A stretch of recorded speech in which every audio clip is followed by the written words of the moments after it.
Post office GDS ग्रामीण डाक सेवक भरती 2025 महाराष्ट्र तर पहा विद्यार्थी मित्रांनो, जेव्हापासून पोस्ट ऑफिस जीडीएस ग्रामीण डाक सेवकची पहिली लिस्ट या ठिकाणी आलेली आहे तेव्हापासून भरपूर विद्यार्थ्यांचे वारंवार एकच कमेंट होते की सर पोस्ट ऑफिस जीडीएस ग्रामीण डाक सेवकची दुसरी लिस्ट सेकंड लिस्ट कोणत्या तारखेला लागणार आहे यावर एक व्हिडिओ बनवा असे बऱ्याच विद्यार्थ्यांचे कमेंट होते। आणि त्याचबरोबर भरपूर विद्यार्थ्यांचे असे सुद्धा कमेंट होते की सर आम्हाला 60%, 70%, 80%, 90% कोणकोणत्या विद्यार्थ्यांचा सेकंड लिस्टमध्ये किती पर्सेंटेज वाल्यांचा सिलेक्शन होणार आहे, 60%, 70%, 80%, 90% वाले विद्यार्थ्यांचा सिलेक्शन होणार आहे की नाही होणार आहे, तर याबद्दल सुद्धा आपण बोलणार आहे। त्याचबरोबर जे पोस्ट ऑफिस जीडीएस ग्रामीण डाक सेवकची दुसरी लिस्ट या ठिकाणी कोणत्या तारखेला येणार आहे याबद्दल सुद्धा आपण बोलणार आहे। संपूर्ण माहिती आपण पोस्ट ऑफिस जीडीएस ग्रामीण डाक सेवक भरतीबद्दल आजच्या व्हिडिओच्या माध्यमातून बोलणार आहे। आजचा व्हिडिओ खूप महत्त्वाचा होणार आहे, व्हिडिओ शेवटपर्यंत बघा आणि व्हिडिओला आताच लाईक करा। नमस्कार विद्यार्थी मित्रांनो, माझी नोकरी कॉर्नर यूट्यूब चॅनलवर मी गोपाल अनखळे तुमचं सर्वांचं सहर्ष स्वागत करतो।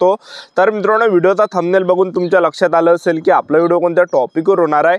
व्हिडिओ सुरू करण्याच्या आधी आपल्या यूट्यूब चॅनलला सबस्क्राइब करा जेणेकरून प्रत्येक भरतीचे अपडेट तुमच्यापर्यंत सर्वात आधी पोहोचेल।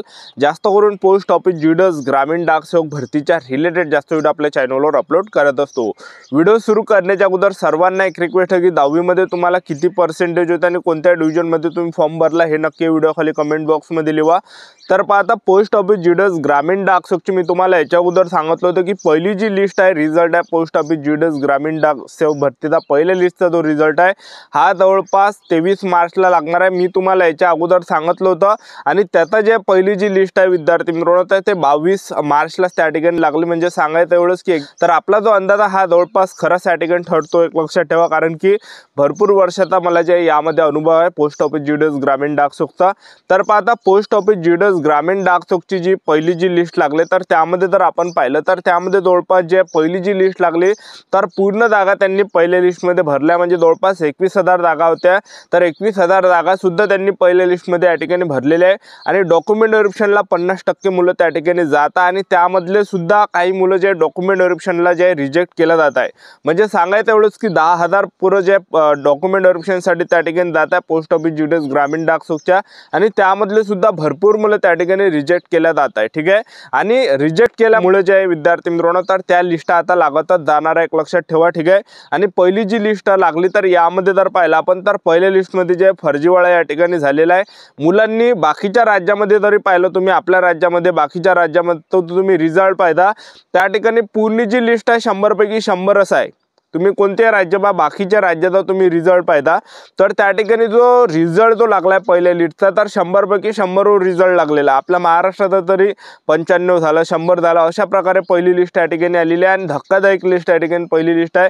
आपल्या महाराष्ट्रामध्ये सुद्धा जवळपास 95च्या वरतच जे लिस्ट लागली आहे पहिली आणि बाकीच्या राज्याचा जर तुम्ही रिझल्ट पाहिसाल तर तिथं सर्वांना म्हणजे 100 पैकी 100च त्या ठिकाणी मुलांचं सिलेक्शन झालेलं आहे। ठीक आहे, तर आता हे काय की पहिली जी लिस्ट आहे तर हे यामध्ये जे फर्जीवाडा झाले एक लक्षात ठेवा, कारण की मुलांनी स्वतःवरून फॉर्म भरला होता आणि स्वतःवरून मुलांनी जे 100 पैकी 100 पर्सेंटेज त्या ठिकाणी टाकले, 100 पैकी 95 पर्सेंटेज टाकले। ऑफिस जीडीएस ग्रामीण डाक सेवकचा जर पाहिला आपण तर काय यामध्ये सिक्युरिटी नाही आहे, स्वतःवरून आपण फॉर्म भरा, आपल्याला फॉर्म भरता येते। ठीक आहे, आपल्या स्वतः कोणी तुम्ही सुद्धा आपल्या मोबाईलवरून फॉर्म भरू शकता पोस्ट ऑफिस जीडीएस ग्रामीण डाक सेवकमध्ये कुकडे पोरं त्या ठिकाणी फॉर्म भरून टाकले यावर्षी। ठीक आहे, तर आता ही पहिली जी लिस्ट लागले तर ह्या पहिल्या लिस्टचे जे डॉक्युमेंट व्हेरिफिकेशनची जी तारीख त्यांनी दिली आहे फर्स्ट डॉक्युमेंट व्हेरिफिकेशन तर 7 एप्रिल पर्यंत दिले आहे। तर 7 एप्रिल पर्यंत हे पहिलं डॉक्युमेंट व्हेरिफिकेशन या ठिकाणी चालणार आहे आणि यामध्ये जे भरपूर मुलं जात नाही आहे डॉक्युमेंट व्हेरिफिकेशनसाठी मुलं त्या ठिकाणी जात नाही, कारण की ते मुलं जर त्या ठिकाणी गेले तर त्यांच्यावर जे कारवाई त्या ठिकाणी केली जाणार आहे, एक लक्षात ठेवा। ठीक आहे,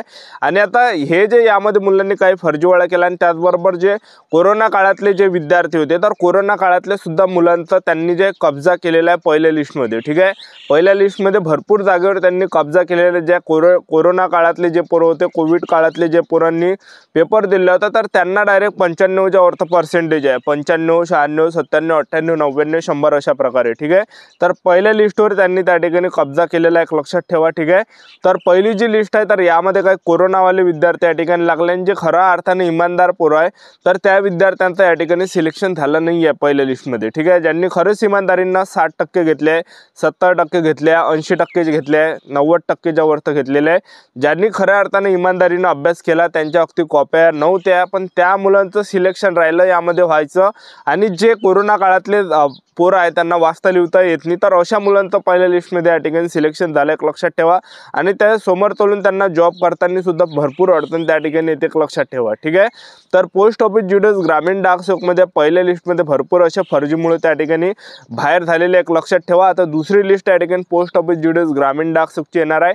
पहिली लिस्ट लागली असं नाही की बा तुम्हाला जरी वाटत असेल, भरपूर विद्यार्थ्यांना वाटतं की बा आता पहिली लिस्ट लागली आता लिस्ट या ठिकाणी लागणार नाही, तर मी तुम्हाला सांगून देतो पोस्ट ऑफिस ज्युडस ग्रामीण डाक सेवकच्या जवळपास 6 लिस्ट या ठिकाणी येणार आहे. ठीक आहे, तुम्हाला संयम ठेवायचा आहे. तर पोस्ट ऑफिस ज्युडस ग्रामीण डाक सेवकचे जे रिझल्ट आहे तर हे जवळपास 6 वेळा रिझल्ट या ठिकाणी लागले. आता एक वेळा रिझल्ट लागला, आणखीन 5 वेळा रिझल्ट या ठिकाणी लागणार आहे. आणि जो कटऑफ आहे तर हा कटऑफ जे विद्यार्थी मित्रांनो आता घसरणार आहे. ठीक आहे, पहिल्या लिस्टपासून जे पोस्ट ऑफिस ज्युडस ग्रामीण डाक सेवकचा जो कटऑफ आहे हा घसरणं या ठिकाणी सुरुवात होते. तर कटऑफवर या ठिकाणी इफेक्ट पडणार आहे. तर कटऑफ या ठिकाणी कमी या ठिकाणी जाणार आहे. ज्या पण विद्यार्थ्यांना कमी पर्सेंटेज आहे तर तुम्हाला या ठिकाणी संयम ठेवायचा, कारण की यामध्ये जे विद्यार्थी मित्रांनो 2022ला पोस्ट ऑफिस ज्युडस ग्रामीण डाक सेवकमध्ये ज्या विद्यार्थ्यांना 45 मार्क होते एसटी कॅटेगरीचा, त्यांचं सुद्धा सिलेक्शन झालं होतं गोवा डिव्हिजनला. ओबीसी कॅटेगरीच्या 60% सिलेक्शन मुलांचं झालं होतं. त्याचबरोबर ओपन कॅटेगरीच्या 60% विद्यार्थ्यांचं सिलेक्शन जे आहे 2022 मध्ये झालं होतं. आता पोस्ट ऑफिस ज्युडस ग्रामीण डाक सेवकची दुसरी लिस्ट कोणत्या तारीखला येणार आहे तर ते मी तुम्हाला सांगून देतो.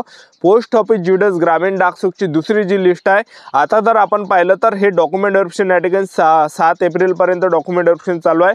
आणि तुमची जी दुसरी लिस्ट आहे हे जवळपास 11 एप्रिल ते 15-16 एप्रिलच्या अंदर या ठिकाणी कधीही या ठिकाणी रिझल्ट लागू शकतो. एक तर 11 एप्रिलच्या अंदर रिझल्ट लागू शकतो किंवा मग 15-16 एप्रिलच्या अंदर या ठिकाणी रिझल्ट लागू शकतो. ठीक आहे, तर आपल्याला या ठिकाणी संयम ठेवायचा. आणि दुसरी जी लिस्ट आहे तर यामध्ये कटऑफ थोडा कमी जाणार. तर दुसरी जी लिस्ट आहे पोस्ट ऑफिस ज्युडस ग्रामीण डाक सेवकची, तर यामध्ये जवळपास 80%च्या वरती जर तुम्ही पीडब्ल्यूडी कॅटेगरीचे असाल, 70%च्या वरती असाल तर तुमचं सिलेक्शन होणार आहे. जे पीडब्ल्यूडी कॅटेगरीचे आहे ज्यांना 70%च्या वरती आहे त्यांचं सिलेक्शन होणार आहे, 80%च्या वरती आहे त्यांचं सिलेक्शन होणार आहे.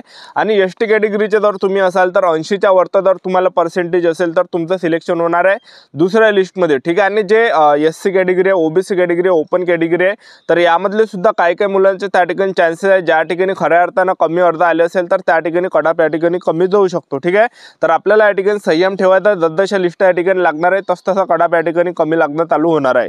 आता कोणकोणते डिव्हिजन आहे की ज्या ठिकाणी कटऑफ कमी लागणार आहे तर ते मी तुम्हाला सांगून देतो. तर चंद्रपूर डिव्हिजनचा कटऑफ खूप कमी जाणार आहे दुसऱ्या लिस्टचा. ठीक आहे, त्याचबरोबर जे रत्नागिरी डिव्हिजनचा सुद्धा कटऑफ कमी जाणार आहे, 94 जागा आहे. रायगड डिव्हिजनचा सुद्धा कटऑफ थोडाफार कमी पाहायला भेटणार आहे, 80 जागा त्या ठिकाणी आहे.